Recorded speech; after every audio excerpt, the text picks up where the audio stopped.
కళ్యాణమే వైభోగమే పరిణయమే మరి పెళ్లి సంబరమే.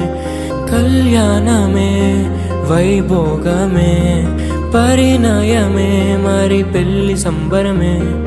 అందాల వరుడు పరిశుద్ధుడు చక్కని వధువు కన్యాకు. అందాల వరుడు పరిశుద్ధుడు చక్కని వధువు కన్యాకు. జరిగే పరిశుద్ధ వివాహమే పెరిగే నిరంతర సంతోషమే. జరిగే పరిశుద్ధ వివాహమే పెరిగే నిరంతర సంతోషమే.